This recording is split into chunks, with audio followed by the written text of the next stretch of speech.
Hey, what's up, guys? This is Rico from the Made in China podcast and SourceFind Asia. In today's episode, I had the pleasure of sitting down with one of my best friends. He's been on the podcast before. His name is Noam Lightstone. He's a author, blogger, and entrepreneur / digital nomad. He's currently based in Chiang Mai. That might change soon.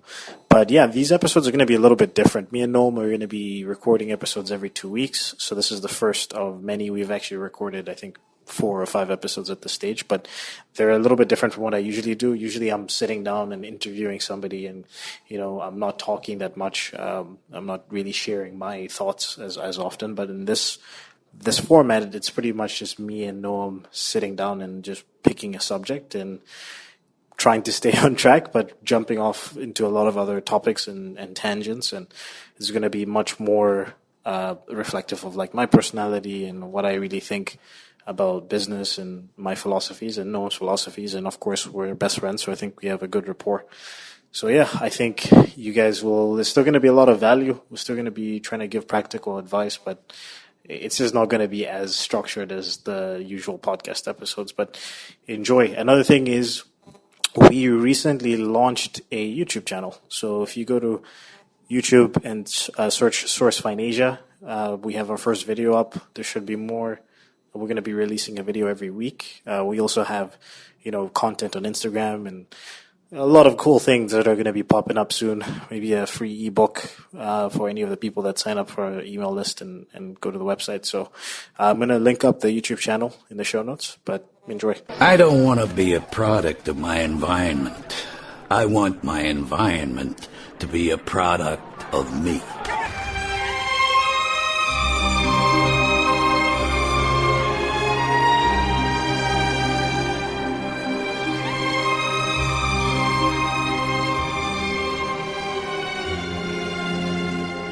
This is a very special moment for you, Noam. You know why? 2 reasons. Why's that? First of all, you get to be in the day in the life of Rico. Like this video is going viral, my friend. And then the second thing is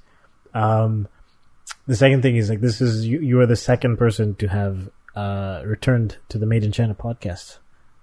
I just can't stay away, man. I just can't stay away. That's big. We don't bring people back that often. You know what I mean?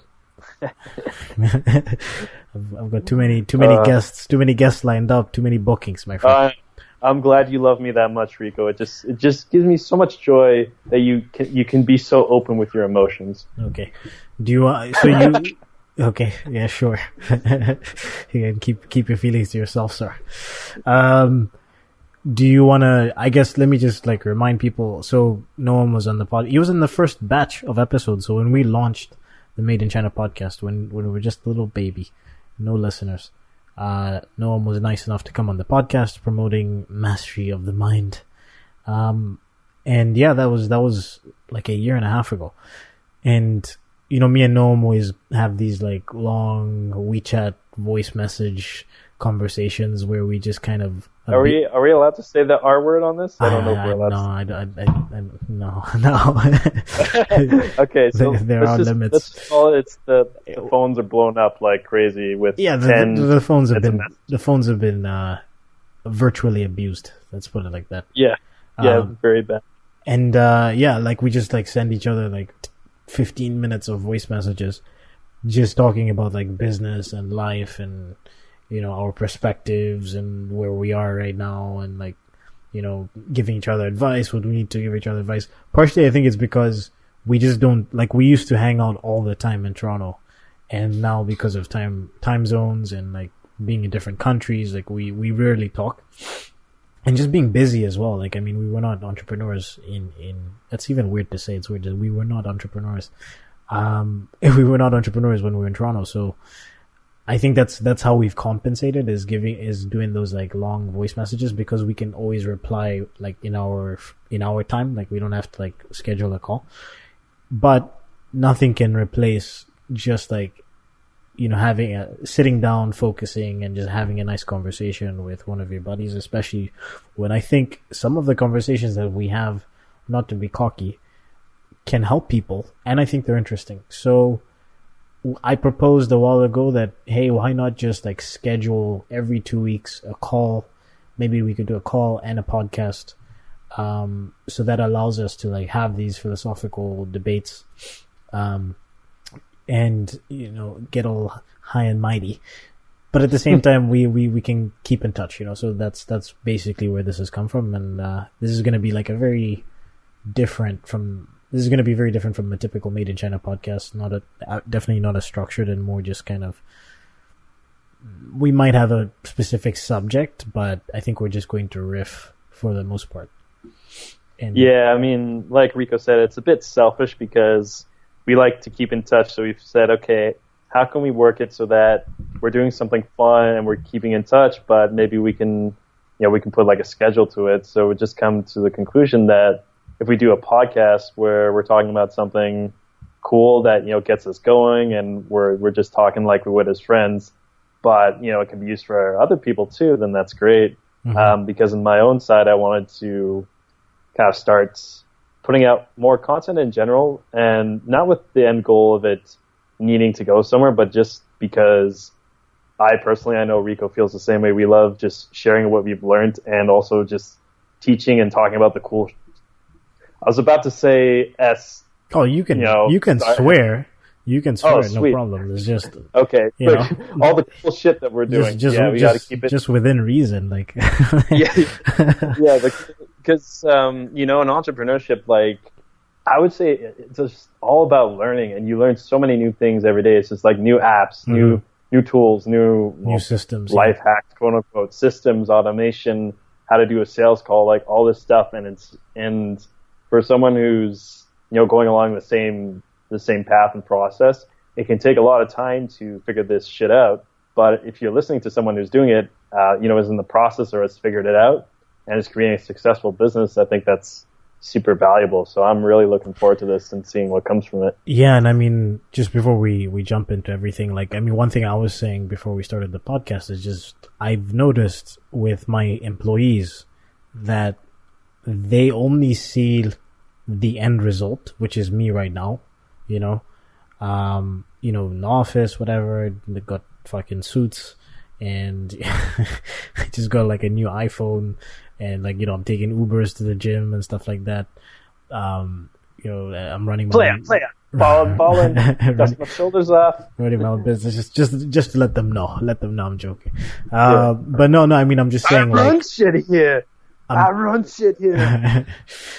I'm just saying, like, they never saw when I was in Haiju 2 years ago and I went broke and I had to borrow my friend's money, you know. They never saw when I was like literally down to like $5 or whatever, and I had to ask my parents for money, and I was still looking for a job. And like, when like my first week in China, when I was supposed to move into an apartment on campus, and then they told me that I couldn't, and then I had to find an apartment, and I wasn't expecting, I had budgeted for campus, like being in campus was dirt cheap, and I had budgeted like 3-4 months. And my plan was like 3-4 months, I'll launch a product, or I'll start a business, whatever, or get a job at the end of that. And then I moving into an apartment, I had to pay a deposit, so that meant that all my money was basically going towards moving into this new apartment. And, you know, what was supposed to last me 4 months could only last me 2. So yeah, it was tough. But the point is, like, they don't know that side of it, and I think this is important to kind of talk about, like, what we've actually done over the past 2 years to get to where we are right now. That being said, I kind of talked about where I am right now and a little bit of my history, but like, Noam, when I interviewed you on Mastery of the Mind, I think at that time we were in a very similar position. Like, I just started this company. I'd been doing it for like 4 months. You'd come to see me in Guangzhou for a bit, and then you moved. You were the second one of us out of our crazy group who moved to Southeast Asia, right? And you launched your book. So what's happened since then? Yeah, so I believe that was because I had already been in Saigon for a while. So a quick recap was, like, just really, really quick, is I actually went to school for engineering, got a master's degree, surrounded by other entrepreneurs, decided I didn't want to work for anyone. Was starting to flounder with some business, but really wasn't making any money, and decided to just move to Vietnam. First time in my life, no job prospects, no nothing. And luckily I ended up meeting through a friend of a friend, someone who ran a drop shipping store, and I eventually got an internship with them. And on the side, I was trying to build up my blog because that's what I really wanted to do. So when I was talking with Rico, I had just launched my first, I think it was actually the course based on the book. So I launched the book, and then I made a course on it.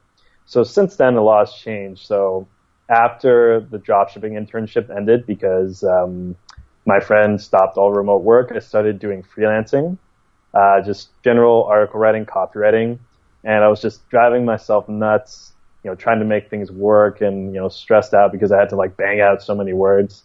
So then I moved into copywriting, so like sales pages and email marketing, and I started making more money, which was great.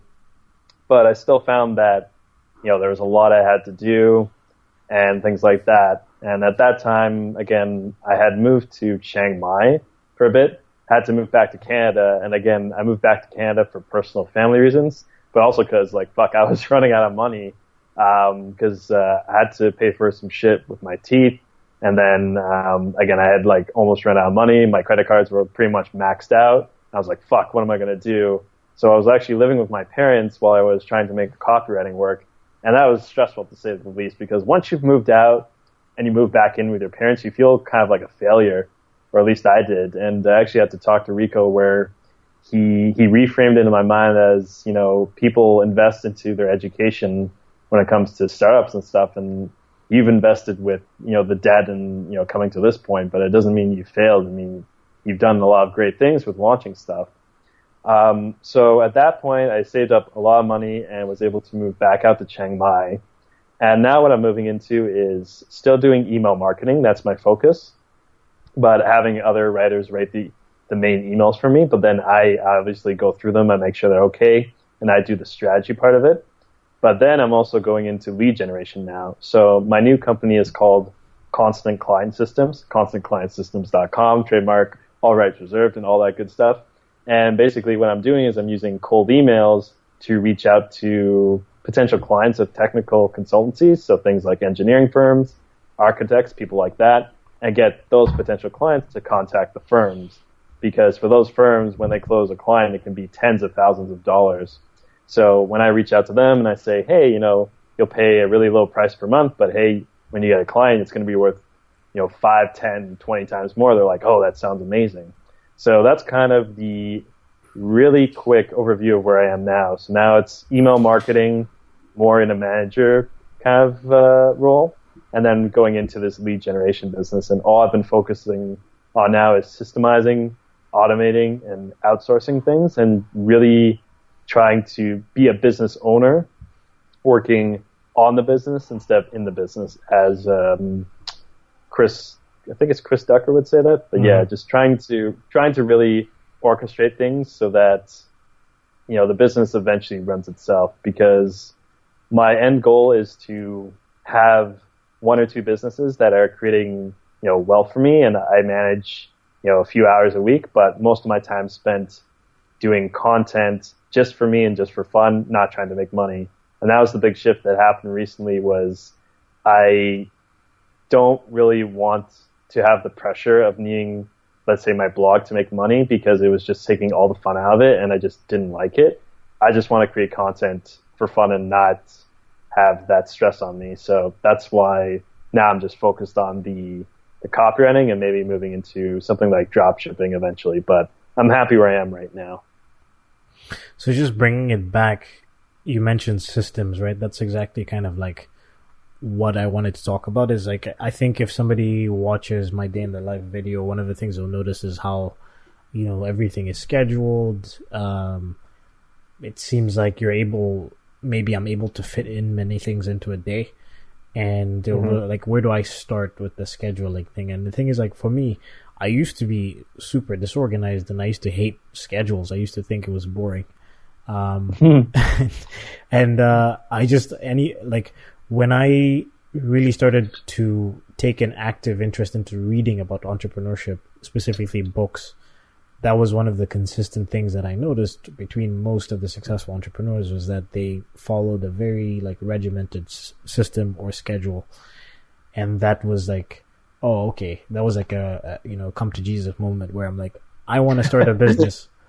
Like, I want to start a business, but I hate schedules. It's like, that has to change. So, I think the first thing that I did was morning routine. I think that was one of the first things that I started with the schedule, was just having a morning routine. And the simple thing, it was a very simple routine. I used to try to wake up on the first ring of my alarm, no snooze, and then immediately put on a podcast by somebody that inspires me. And then I would even try to go back to sleep. And what I noticed was, like, whenever I would lie back, I'd start listening to the podcast and I'd get interested in what the person was talking about. So I couldn't go back to sleep. Right. So that was like, it was like a game I was playing with myself to get myself to stay up. And then from there, the next thing was just like, okay, so I'm up at the same time every day. I would walk to the DMAX offices in downtown Toronto. I'd go and get juice, like a vegetable fruit smoothie or juice.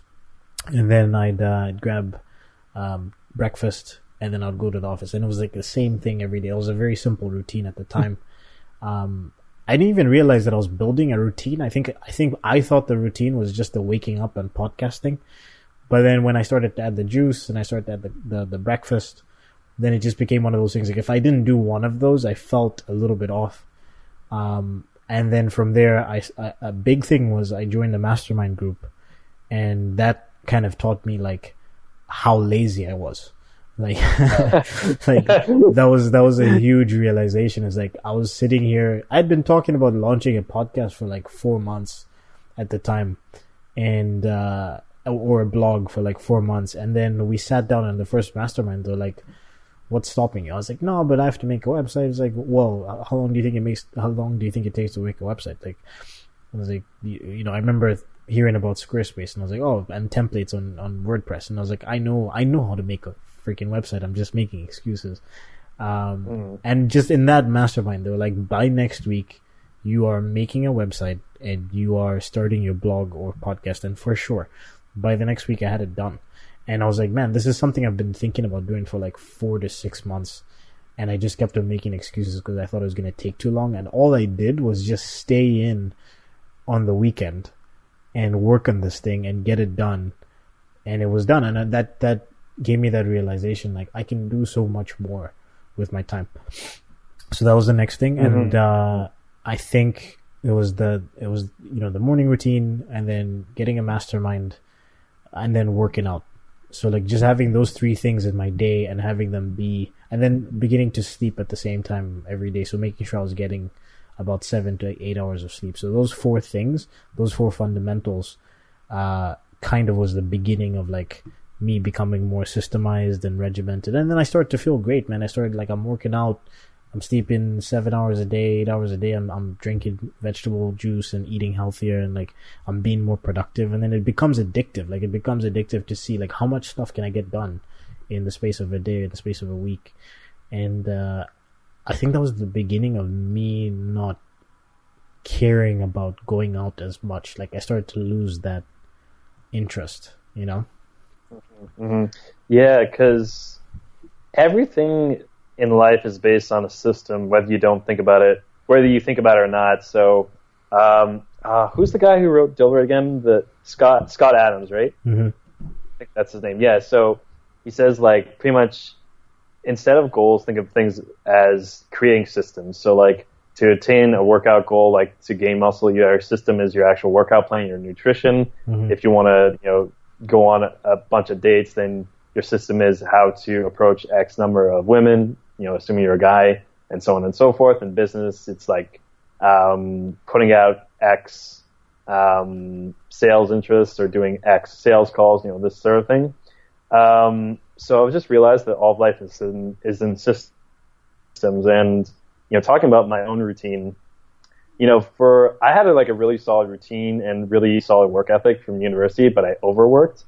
So my thing the past few years has been sticking with my routine, but knowing when to chill the fuck out.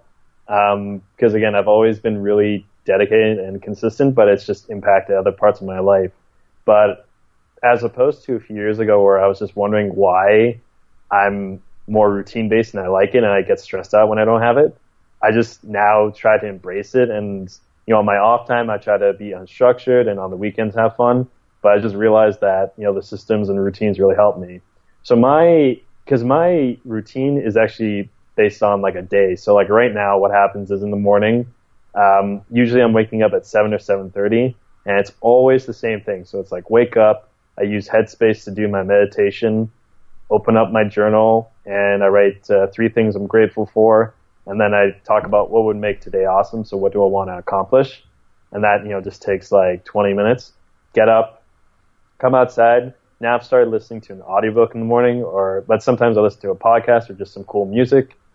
Make my breakfast, eat my breakfast, then brush my teeth and all that.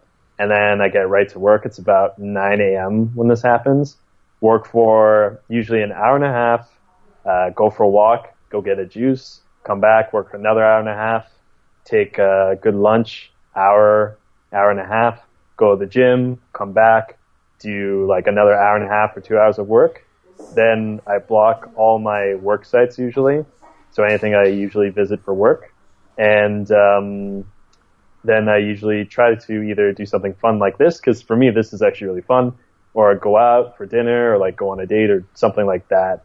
For me, I try not to work too late because, again, I just have really bad workaholism, but sometimes I'll have a late sales call or I need to get work done, and then, if it happens, it happens. But the way I think of it is that you can always be doing more work on your business, and I'd rather be consistent in doing stuff, so that's what I aim for. But even more than that, I have other built-in systems in my week or during my week. So what I've done is I've also split up my days. So Monday is planning day, so I just plan my goals, I buy my groceries for the week, and I do some errands. Tuesday is infrastructure day for my business, so I work on things that push my business forward, like designing a website or writing like a new SOP or template. And then Wednesday through Friday is grind day for me, or grind days, sorry, where I'm like working on client work or messaging or something like that. That's, the kind of more grunt work.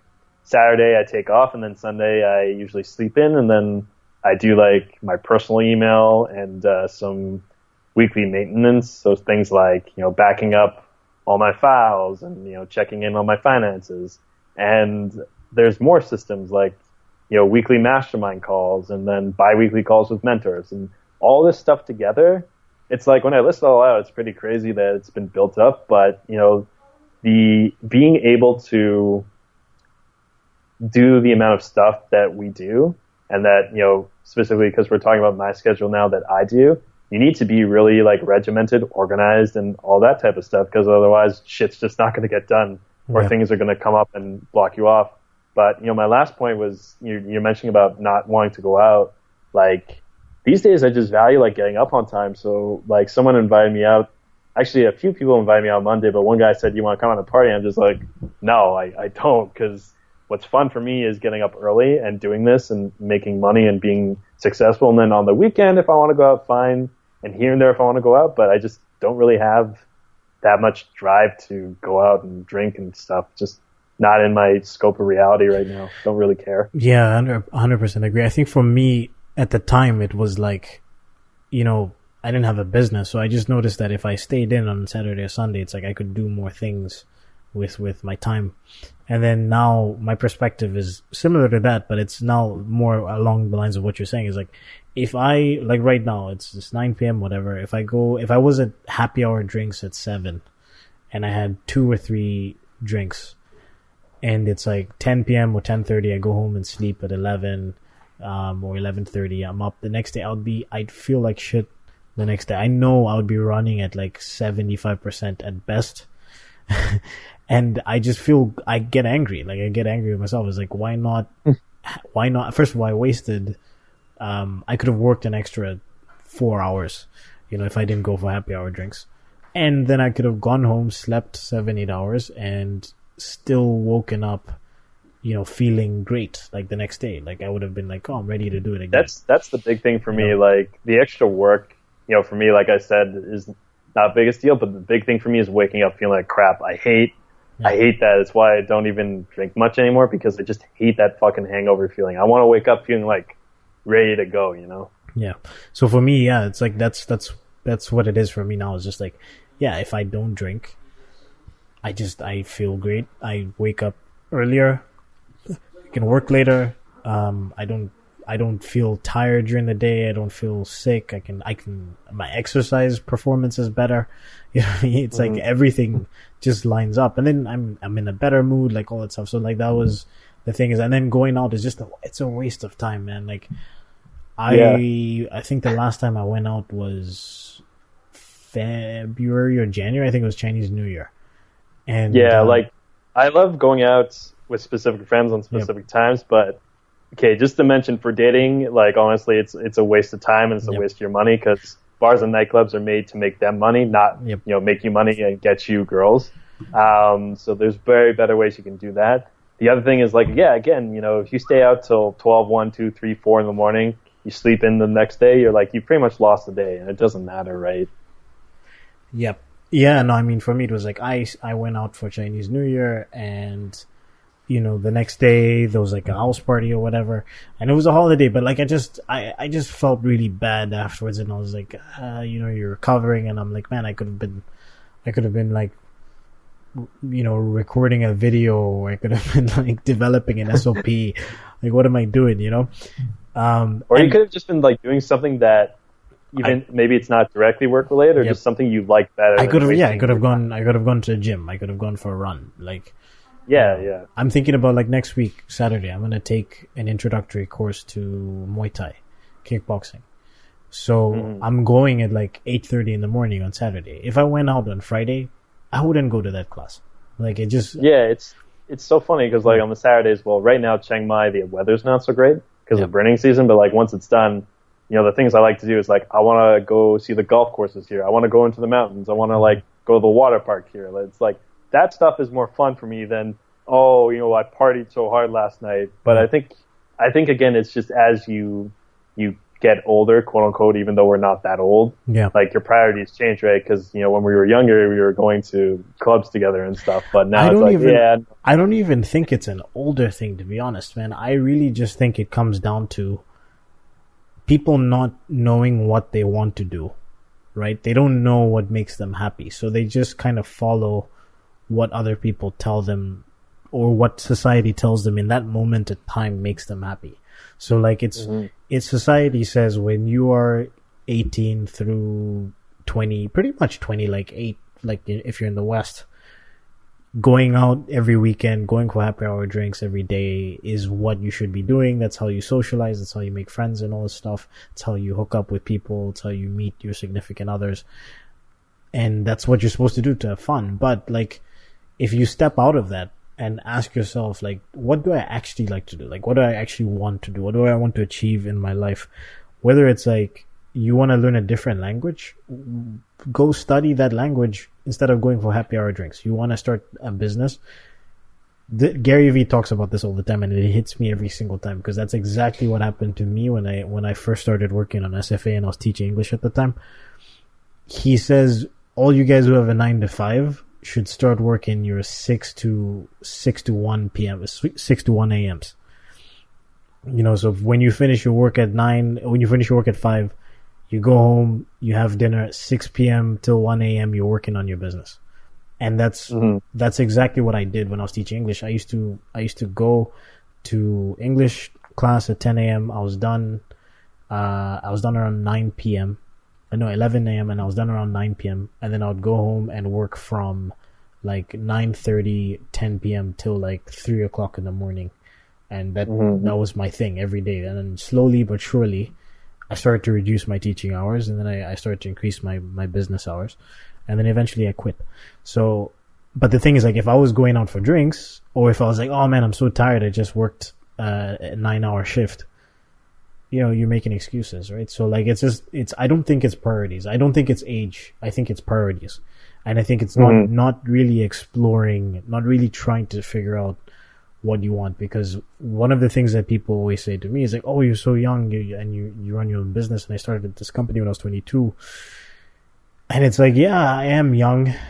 I did grow up in circumstances that made me, I guess, more mature. But one thing that I've always wanted to explore is what do I like? Like what I've always tried to, like Socrates, I've always tried to understand myself. I've always known that I don't know anything, so I know everything. Like going out for me, I always was like, I enjoyed it, but I always had this thing where I'm like, sometimes I would be in a nightclub and I'd look around and I'd just question, like, is everybody here happy? Like, what are you, the answer is no. Yeah. The secret, but what is your motivation for being here? Is it like you're having a good time with your friends? Are you trying to escape your job? Did you just have a fight with your boyfriend? Like I always used to do this sometimes, and it would take me out of like being in the moment and just enjoying my time. But like I've always been like that. And then obviously you turn that question internally, and if you realize that you're going out just because you don't have anything else to do, it's like then try to figure out what else. Ask yourself, what do you want to do, and then start doing that. Yeah, it's a great point. So to kind of expand on that and to go a slight tangent, Susan Cain dropping knowledge bombs, Noam. Yeah, that's what we do. There's gonna be one of those things. I'm gonna make that like I've got the sound effect. You need like the sound effect, like maybe the sound effect thing. But what I'm gonna do is I'm gonna take that in time track from Inception. You know the song I'm talking about. Oh yeah. I've heard it with Gary Vee. I've heard it with this Arnold Schwarzenegger clip. I'm gonna do the same thing. I'm gonna take my audio clips and then put the. I was working 6 p.m. till 1 a.m. in the morning. Like. Yeah. But okay. So what I was gonna say is, Susan Cain wrote the book "Quiet the Power of Introverts," and she talks about how society is very extrovert.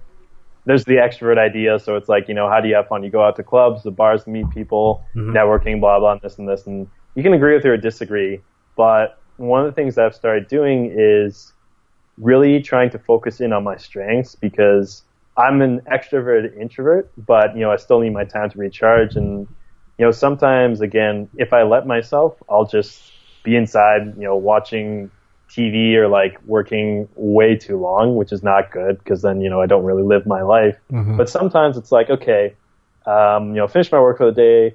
And again, because, I'm at the point right now where I have a lot of energy and I am single, I'm like, sometimes I'll feel like, okay, I just want to do like extra work on the business, so why not? Or sometimes I'll feel like, okay, I've done my work for the day and I want to go do, X other thing, right? So it's not feeling guilty for wanting to do stuff on the own time. It's just if you're doing that because you feel like you need to, because you're stressed out, that's the problem. But if you're doing it just because you want to, then that's a different thing, right? Yeah.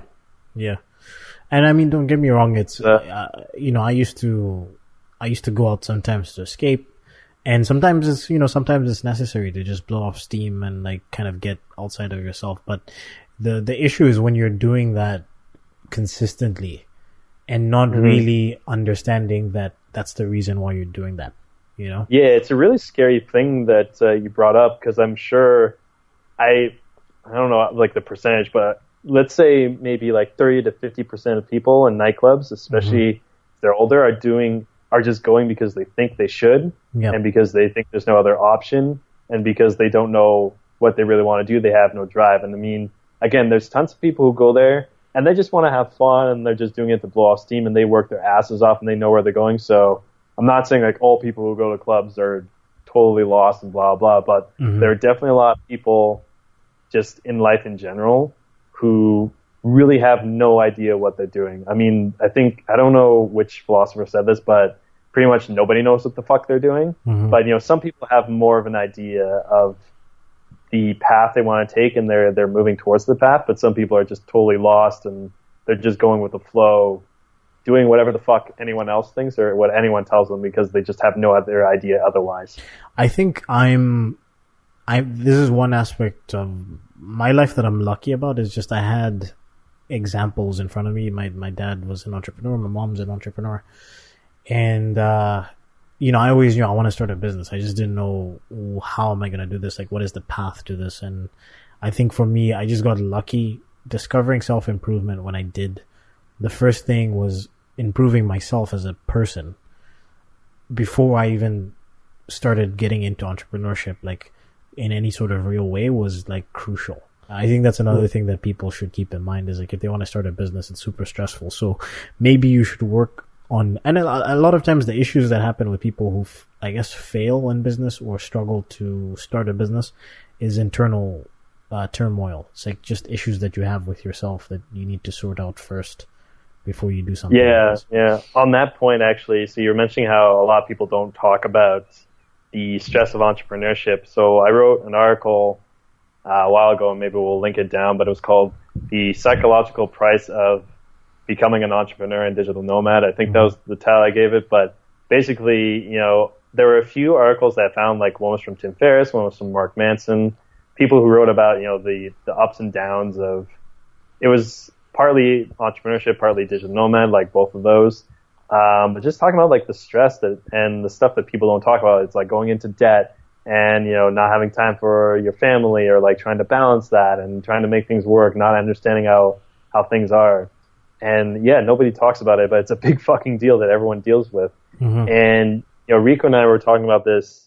It was just this weekend, last week, about how business, like success in business and probably success in life, is 90% mindset, 10% execution. Mm-hmm. Because I used to think it was, a lot of execution, but let's say you focus 90% on execution, you could be executing 100% incorrectly. So let's say you're doing a lot of sales calls or something for your business, but you're really not confident, you're undercharging for your price, for your services, you work with really bad clients, so you're executing, but you're executing very poorly, versus if your mindset is, I only work with really amazing clients, I charge what I'm worth, and so on, and then you execute, but you're focusing mainly on your mindset, that's going to translate really well into your business. Because a lot of times, I don't know what the quote is, but if your life and everything around you, your relationships, your body and all that stuff, that's all shit, then it's a reflection of what's going on inside. Mm-hmm. But if, you dress well, man, Rico's going to pat himself on the back for this shit, but it's like, you dress well, you go to the gym, your business is I don't have to, they can see it. They can see the video. Yeah, I know.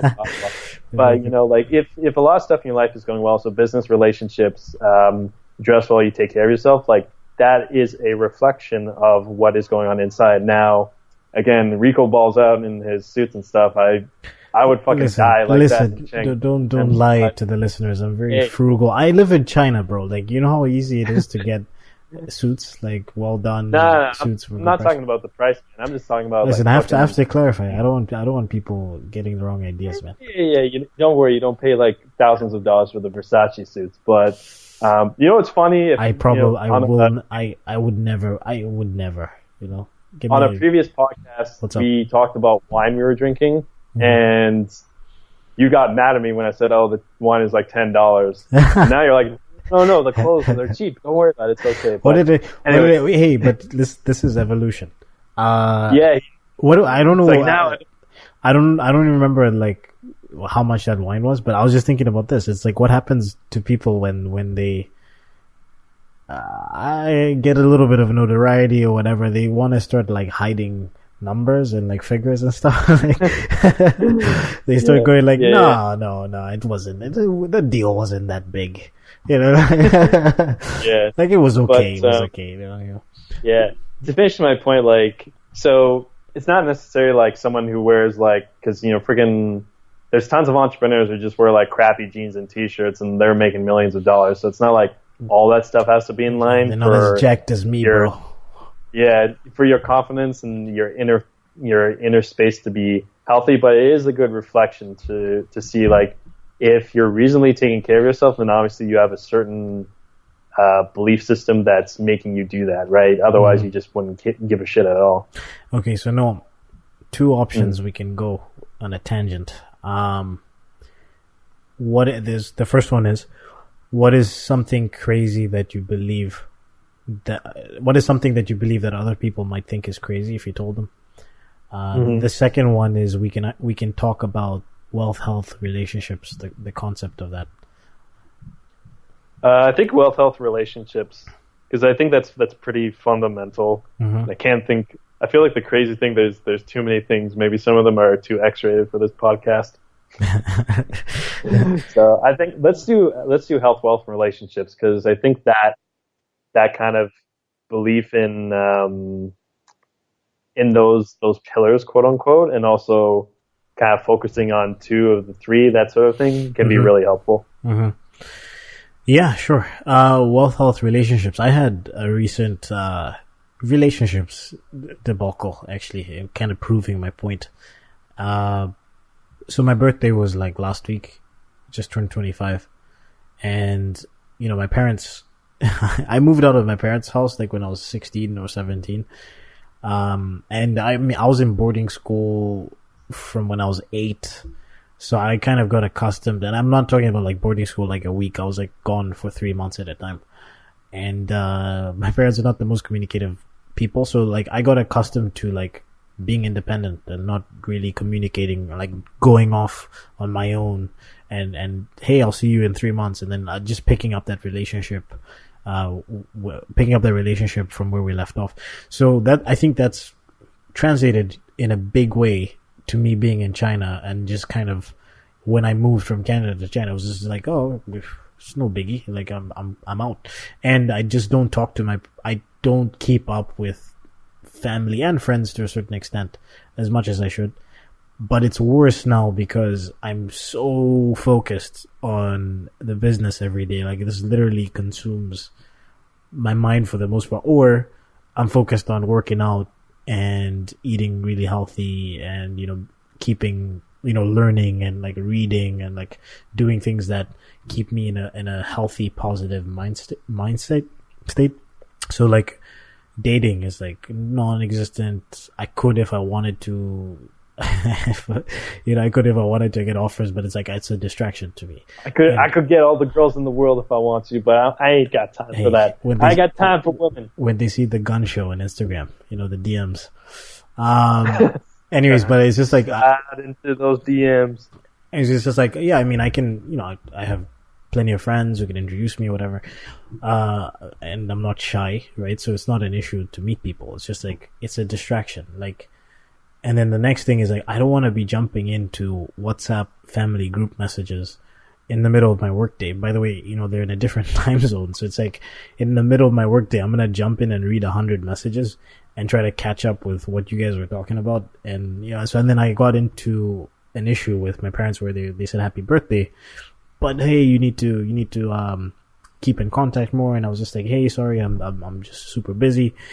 And, I got like a very salty message from my dad, and my reaction in the moment was just like, they just don't understand. Like it is definitely that wealth, health, relationships thing where it's like I'm so focused on wealth and health that now even my family, who haven't been the best with communicating my whole life, are criticizing me for being for ghosting and just not communicating as much as I should. So it's like definitely seeing that right now, Yeah, so just for anyone who's not familiar, like basically you could break down your life into three main categories, like health, wealth, relationships. So health is like your mental health and going to the gym, your physical health. Wealth is business, money, job, whatever you want to call it. And the relationships is, dating or with your partner, with your family and all that. And the saying goes that you can pretty much focus on two of the three, so focus on building them. And then one has to go kind of on either it's less of a priority or it's like more on autopilot. Yeah, it's right? like an autopilot. I was going to say that. It's on automation. Yeah. You're not really building it. Yeah. Yeah, so another thing I've done with systems is like I realized I've been really bad at keeping up with my family, and I, because recently both my grandma and granddad passed away, and I just realized if I don't it's another thing where if I don't put in the time, like it's just not going to get done if I don't schedule it. So it's like I have bi-weekly calls with my family. If I can have more than that, then that's great. But another system is I don't check my phone until the workday is done. And, sometimes I miss messages from, some friends, and like we have a big WhatsApp group, but usually I catch up on it because most of the time almost actually 99% of the time there's nothing there that's urgent. Otherwise it'd just be a distraction. So if it's from a girl I'm seeing or from friends, it's like it can wait, because otherwise I'm just going to get too distracted. But the other point of this thing where you can only focus on building two of these three is the point of diversifying your identity. So Mark Manson has an article on that, and I think Tim Ferriss has one too.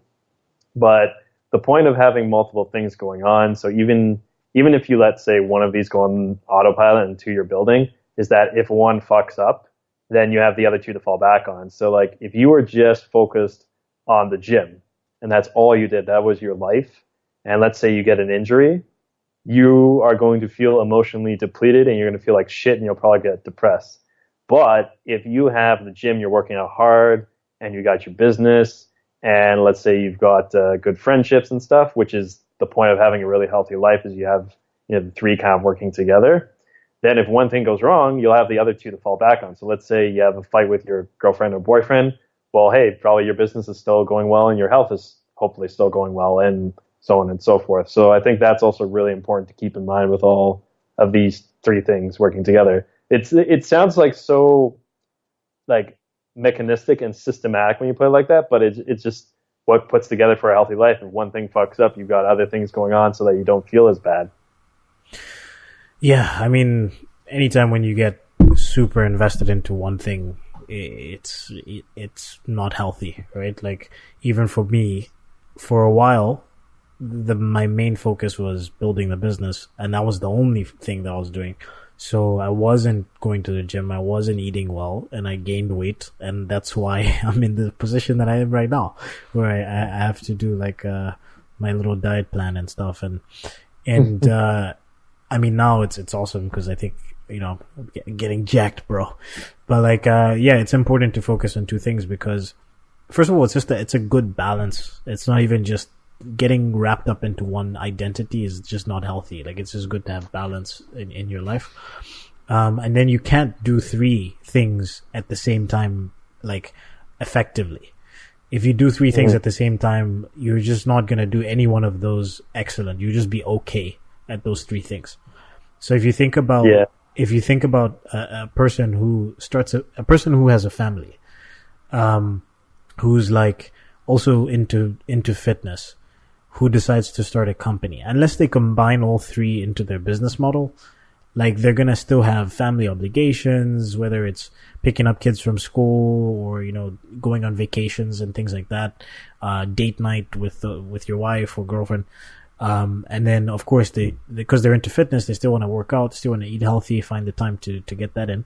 And then they're also trying to start a business, but that doesn't make sense because when you start a business, you have to put in ridiculous hours. So you're going to have to take away time from one of those two things. So that's why you can only focus on two at a time. And I think based on where you are in your life, based on your age, those certain things take precedence. So like in college, it's basically like health and relationships, right? Like most people are at the best fitness levels and attractiveness, whatever, in college. I was about to say high school. It would have been weird. It would have been super strange. Yeah, high school. Anyways, but well, kids lose their virginity when they're like fucking 14 or 15 these days. So yeah. I mean, it could be high school, man. Could be high school. But anyways, people mostly peak in college in terms of like physical attractiveness. And then that is also the time when, people tend to focus on making friends, and like, a lot of people make their best friends for life during that time period. Like I met you guys when I was in college, right? And that's what you focus on at that time. And then what happens after college is you go, I need to make money. I'm broke. I owe, money to the government, student loans. Now you start to focus on, your wealth. And most of the time people stop focusing on their health. So they have a girlfriend or they have a boyfriend, and they're working and they're building up their career, and then they tend to like become unfit and gain weight in their 30s, and then at that stage it's like, oh, maybe I want to switch over. Some people do, some people don't, but like it depends. At some stage you switch from relationships and health to health and wealth, and again it depends on where you are in your life. So for me right now it's wealth and health. And probably if we build up the business to where I want it to be, probably in 5 to 10 years, I will switch from wealth to relationships. I'll always do health. Mm-hmm. That's never gonna change. But it's gonna be. I used to I'm great at overthinking things and overcomplicating shit that's not made to be complicated. But I used to think like, well, I can always improve in X area, or I'm still not done in X area. Because I used to not be so great at relationships. But the point is, like, even when you put something on autopilot, it's not like you're not improving. It's like, just from like, constantly trying to schedule talks with my friends and my family, I know I'm improving my relationships. And it's like, even when I go on like a few dates, it's like, I know I'm still improving. It's just like what you're really actively focusing on working on. So like, if I prioritize relationships right now, let's say I want to get better at dating or whatever, even though I don't think I'm like a lost cause like I was before, that would take time away from, say, building my body and building my business. But I know because of my financial state right now and where I want to be in 5 to 10 years, it makes the most sense to focus on the business, number one. And then number two, I'm like, yeah, I haven't been that great with the gym except like for the past few years, and I really want to push myself and build like a great body that will serve me for the rest of my life. So, health is there as well.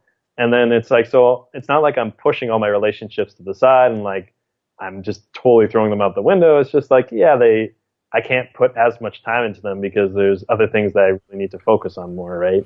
Yeah, and the thing is, like, that goes back to a conversation that me and you had like last week in our WeChat back and forths, WeChat tennis. We were talking about the amount of hours that we work and stuff.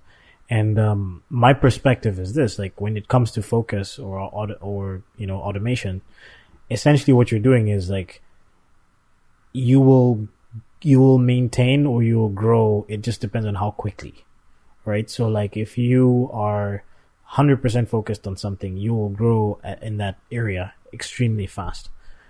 Mm-hmm. But at the same time, you could put in a lot of work initially and then automate it. So then you're maintaining or you're slowly growing, right? So that's the way I look at it with, like, for example, my fitness situation right now. I have a routine that I follow. I do the same routine. It's 4 days a week. I have an app that I check in with and I clock in and I say what workouts I've done. And then I eat basically the same foods every day.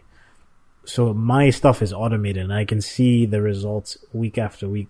And it's like huge results, but essentially I've created a system for myself. So I don't have to really spend that much time thinking about my health and fitness. It's just a routine and a system that I follow, and I check my weight and I clock my calories and all that stuff.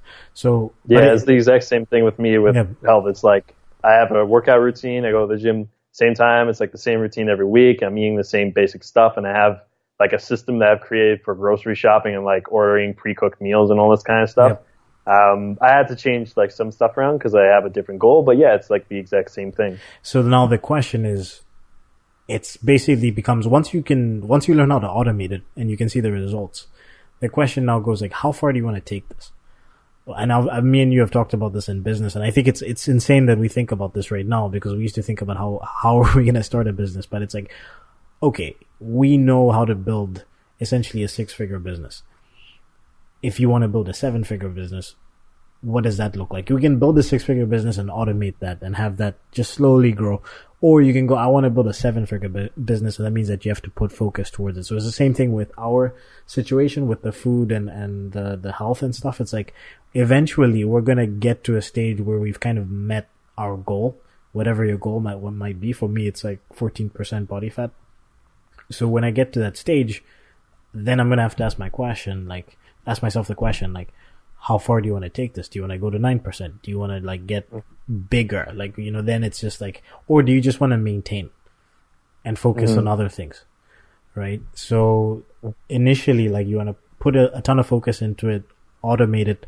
This applies to almost every aspect of your life. It's kind of crazy when I'm thinking about it right now. Whether it's business or health or relationships.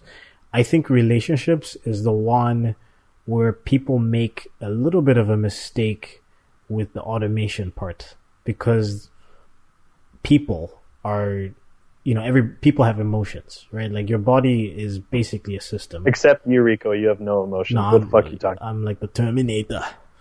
Terminator. Like people have emotions, right? So that's difficult to automate in terms of like, let's say a long-term spouse, right? Like if you do the same things over and over again, things get boring and things go down. So you actually have to like maybe alternate between focus and automation, right? But then when it comes to like working out or a business, for the most part, you can put it on automation pretty much forever. Obviously with business as well, like if the industry changes, then maybe you need to focus on shifting your strategies and stuff like that. But for the most part, you can automate it. People, that's a little bit like, you have kids, they get to a different age. You have to. You can't be too robotic. It's like, you can create an email marketing campaign and use ActiveCampaign to run it, and then that's just a piece of technology that always spits out stuff. But while human behavior there's some human behavior that's predictable, it's still like a person. Like you can't really put that too much on autopilot. And that's when you end up with like breakups, divorces, and fights, right? Yeah, and that's exactly the reason why. So I guess somebody might be listening to this podcast and go like, well, if you can only focus on two things at a time, why not focus on business and relationships and then put health on the back burner for a bit? And that's the problem, is like relationships are maybe the hardest thing to focus on. Like, It's so unpredictable. Like, if you're dating somebody, they might feel okay with you initially when you start your business and be like, oh, he's doing his thing or she's doing her thing. I'm totally supportive. And then they might start to feel neglected later on. And there's like, so funny that you mentioned that, because it's like, that's what's happening with the girl I'm dating right now is she wants to hang out more. And I told her like, my business is number one right now. I'm not trying to be mean or anything. I'm being honest with you. And she's like, yeah, but I never see you and all this stuff. And it's like, I have my priorities, right? So it's kind of like it is what it is, unfortunately. And that's the thing, is that you can't account for emotions. Like when she said that initially, she felt like one way about you, and now she likes you more, so she wants to spend more time with you. And then she's obviously going to be upset if she can't. And those are things that you just can't control, man. You can't control that. Yeah, and I mean, I'm going to be honest, it's kind of a bit upsetting for me because, I have feelings for this girl and I want to explore things, but the amount of time she's asking from me, like, is kind of pushing on stuff. That's why I am trying to have balance a bit.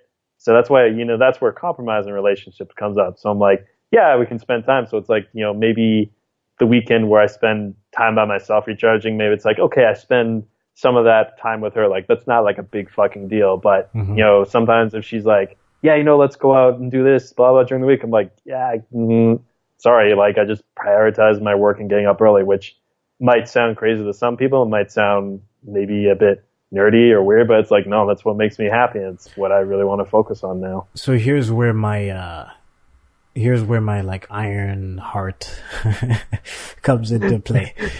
I look at it like this with relationships. I look at it as like an investment, right? If with my business, I'm putting in anywhere between 10 to 14 hours a day on average. And, I'm working smart. I can see the results. I'm working out. I can see myself losing weight, gaining more muscle, getting jacked, bro. I think it's the third time I said that in the podcast. Just reminding people. This is what, quick tangent. There's one thing I really do believe, and I've seen it happen so many times. When I say something multiple times with like belief, even though I'm like half joking as I say it, eventually people start to like say it back to me.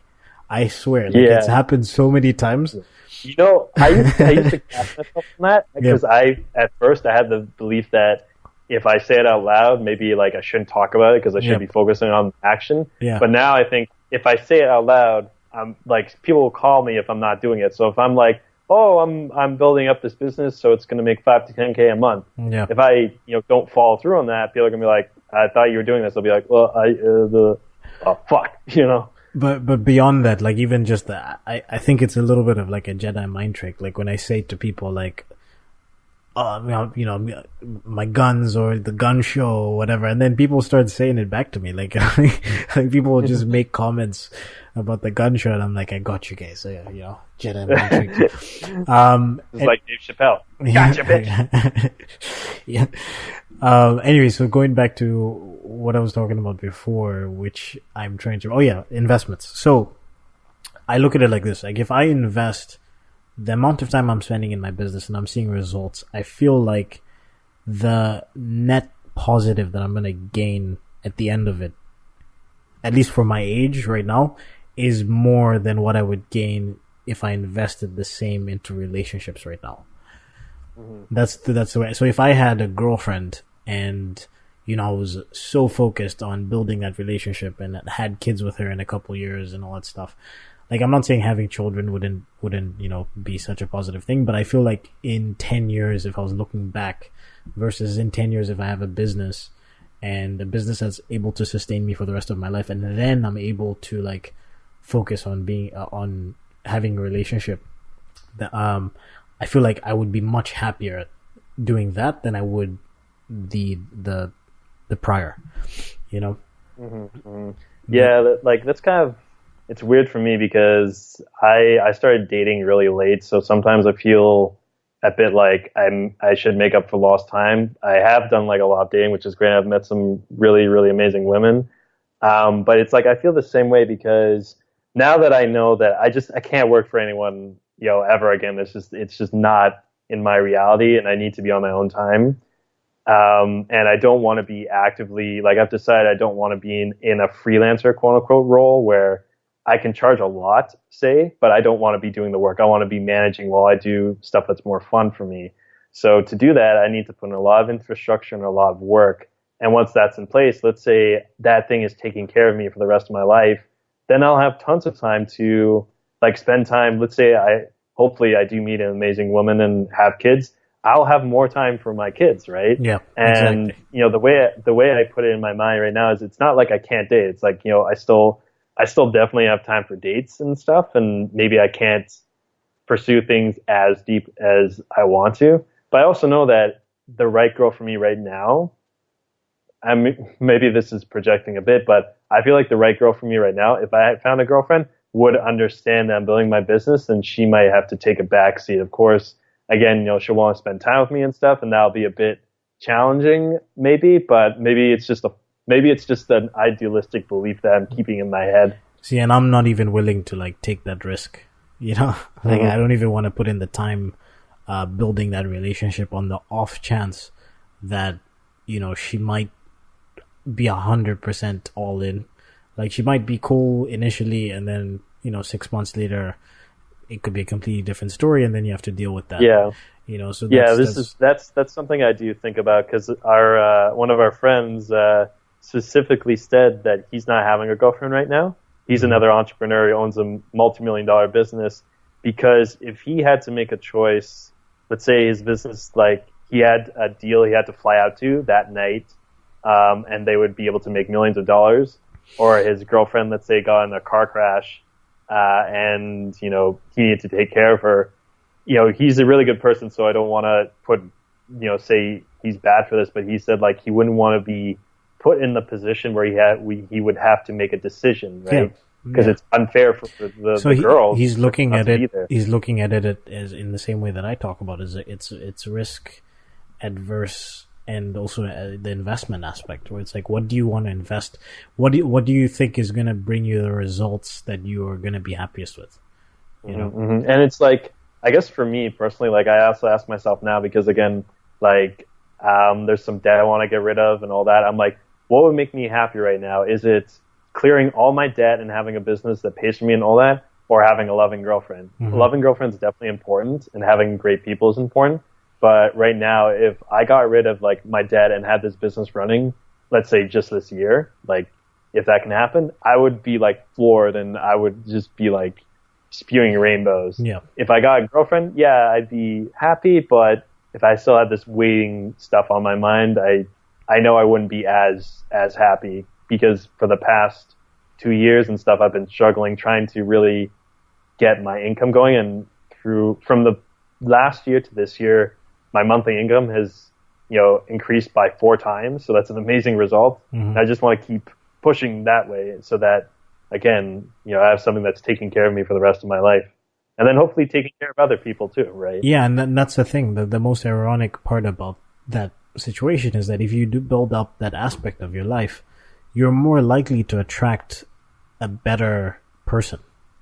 Like I've met really cool people through entrepreneurship events specifically. That, I mean, obviously it's like super professional, whatever, but I'm just saying, like, I've met very interesting people that I'm like, oh, okay, so like this is somebody, I really like this person's personality, and they also run their own business. Like, if circumstances were different, or if like, you're a different age or whatever, like maybe this could be somebody that I'd be, interested in exploring a relationship with. Whereas you're less likely to meet that kind of person in the Maddies. In the Maddie in Toronto. How would you describe Maddie's in Toronto? Maddie's is a giant dive bar. It's a 3-story dive bar. Trying to hook up with each other and pick up artists running boot camps. Smells like beer and puke. And yeah, old and regret. Carpets. You forgot regret. Yeah. I missed that place. Yeah, I mean, so anyways, like, it's just like the ironic thing is if you build up yourself, you build up your business, you start to meet better people. Maybe you start to meet people with actually like more common interests, because again, like, it's a crapshoot. Like, if you're going to a nightclub, there's so many different types of people, man. If you go to an entrepreneurship event, everybody's interested in entrepreneurship. Yeah, well, it's just like in Mark Manson's book, Models, talks about demographics. It's like, make it easier on yourself. If you are, let's say, an entrepreneur, musician, and you like paintball, go to that type of shit, because you'll meet people who are doing that type of shit, and you'll either, like, dating or friends, you'll find people which common interests. That's just how people form common interests, like from World of Warcraft guilds to fucking like masterminds, right? Mm-hmm. So let me bring it back to the craziest thing. One of the craziest things that I believe right now, and I don't know how this is gonna come across to the listeners, but like, I really do believe that I could become Batman. Let me explain. Let me explain. So, like, I've been obsessed with Batman since, I guess, the Dark Knight trilogy, Christopher Nolan. I'm super obsessed with that. The concept of the character, the movies, everything, the costume. And I mean, essentially, if you break down what Batman is, he's essentially a super successful, super intelligent, physically fit,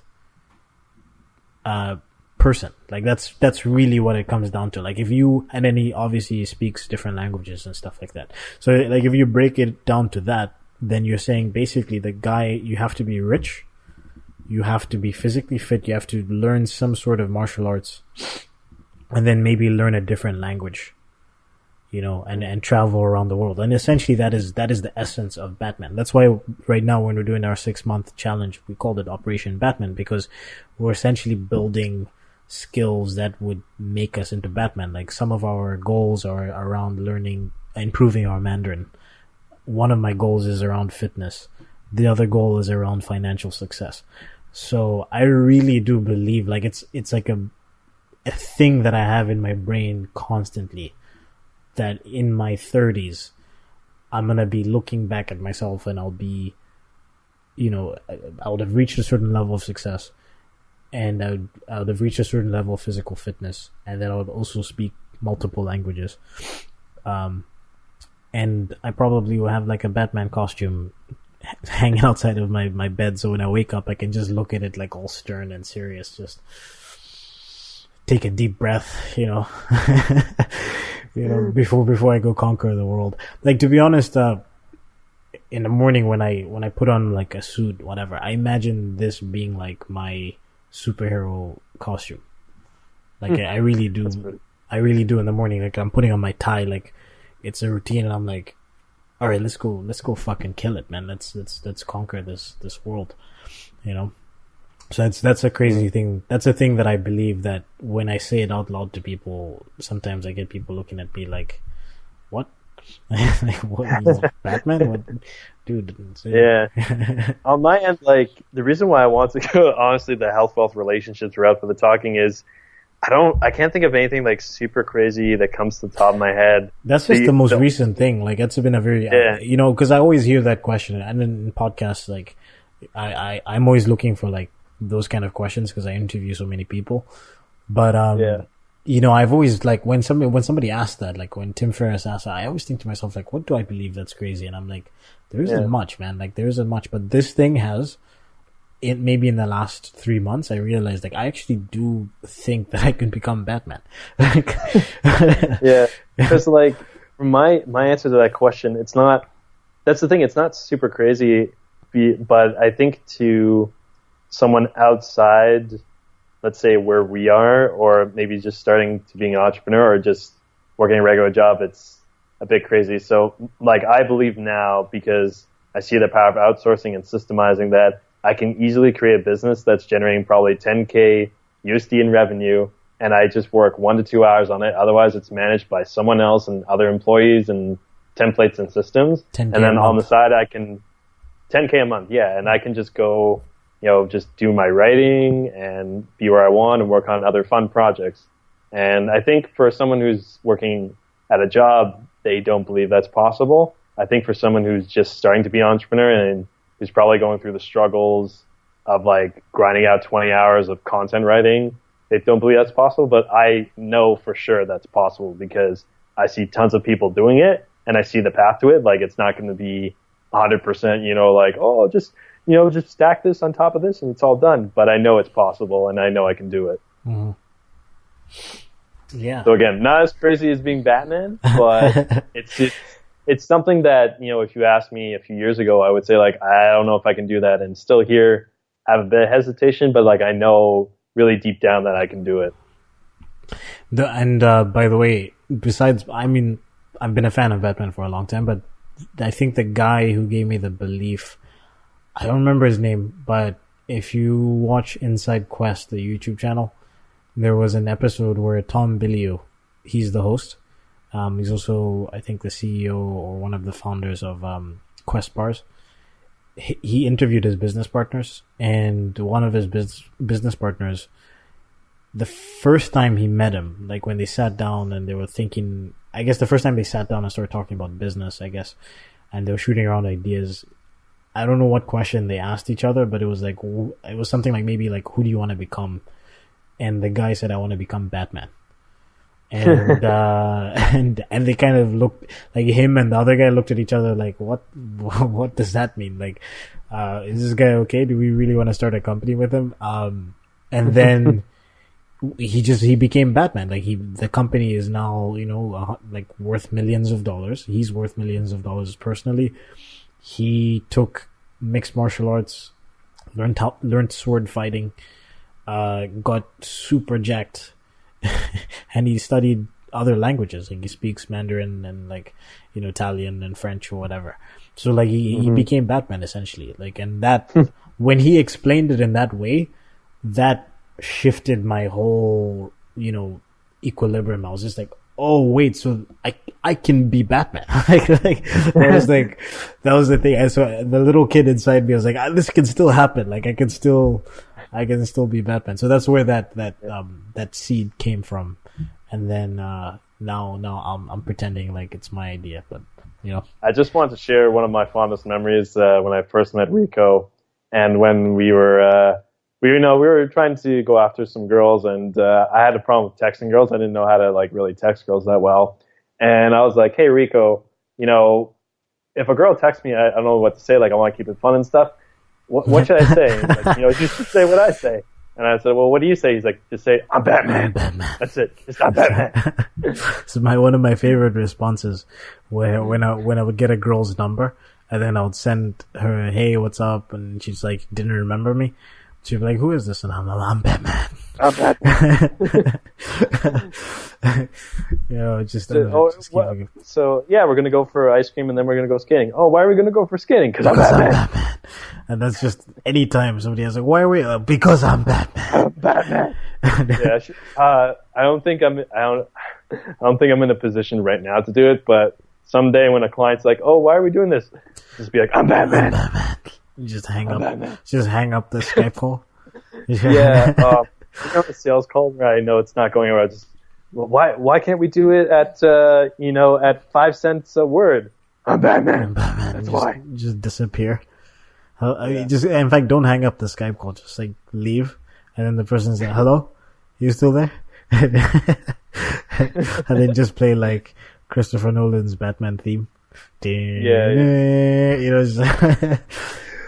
He disappeared. I don't know what happened. One moment we were talking and he was gone. I just don't know how he does it. Yeah. Yeah. So I think we're almost clocked in at like an hour and a half here, so maybe we should try and wrap it up. I'm not sure how we want to.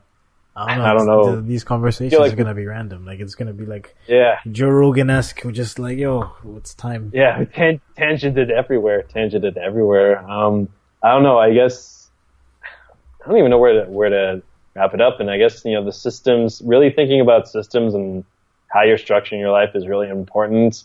And if you structure your life well, you're going to be Batman. So, just fucking systemize your life, bro. Don't worry about it. Yes. Systemize your life. This is very, very important. And I think just like, again, like everybody starts somewhere. It's not as difficult as it looks over time. So it's like just whenever you look at somebody who's in a certain position in their life, it's like, unless they were even Donald Trump to a certain extent, like taking $1 million and making it into $1 billion is not an easy thing to do.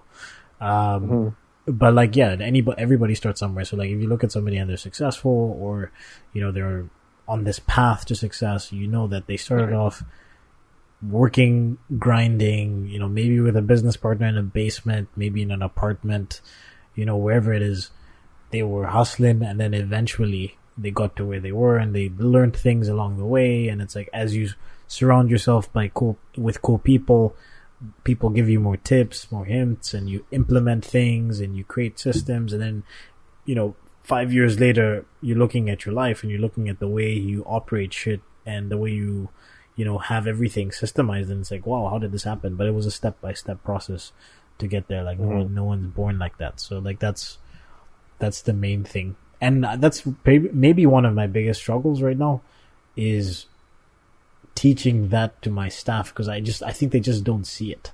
Like, I'm like, man, like you guys can do exactly what I do if you just kind of like follow these steps. And the thing is, like, all these productivity and systemized things, they're very personal, because what works for one person, like a rough structure will help. Some people won't care about getting a juice and all this type of stuff, right? Yeah, but it's just like when I talk about morning routine, it's like whatever you want to make it. Like, one of the things that Tim Ferriss talked about that I also implemented, I forgot to mention, was just making your bed in the morning. Like, literally just putting, and the importance of that was that it's the first win of the day. It's a very simple thing. It's the first win of the day. It's the first action that you do, action item, if you want to talk about it from a business perspective.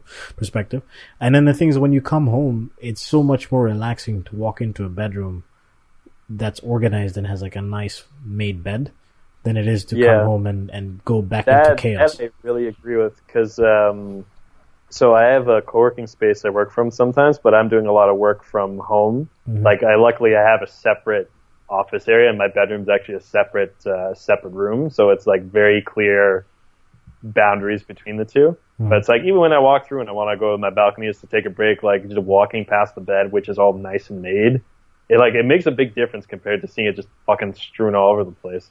No, I mean, it makes a hell of a difference. So I think just things like that, just small steps that you take towards productivity, and then eventually you just implement more things as you go.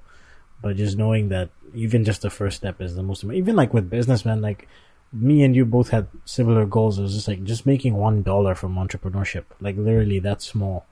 And then you make $5, and you're like, oh wow, I made 5, not 1. And then you go, okay, well, how about if I double that? Let's try $10, and then it just scales up from there, and eventually, you're at 6 figures or whatever it is, and you're like looking back, and you know that you started off with that goal of $1.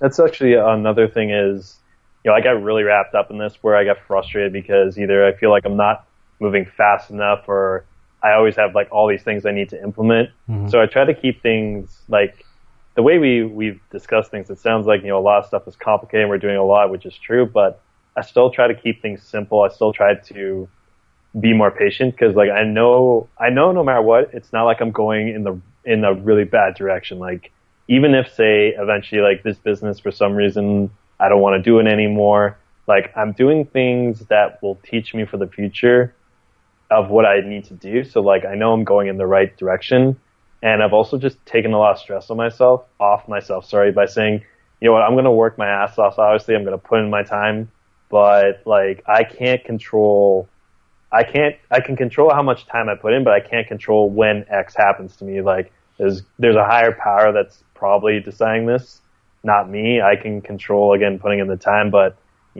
as long as I put in the time and I'm consistent, then I'll get the results. The consistency is the key to results. Okay. All right, man. If people want to find you, where can they go? For sure. You go to constantclientsystems.com. Pretty straightforward. Constant Client Systems. You can check out what we've got. I don't have a fancy schmancy blog like SFA, but you can check that out there and see what we do and all that great stuff. All right, man. If you want to reach out to us, that's podcasts@sourcefindAsia.com. And, of course, Instagram at sourcefindAsia. I think at this stage, by the time this podcast comes out, the YouTube channel should be out. And probably the fucking day in the life video as well. So if you want to check out our YouTube channel, I'm sure it's going to be called SourceFindAsia, but I'll link it up in the show notes. Cheers.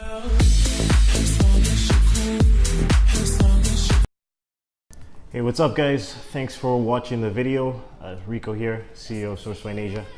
If you like this video, you like this kind of content, you can check out more our Made in China podcast. Go to sourcefindasia.com/Made in China and hit the share button.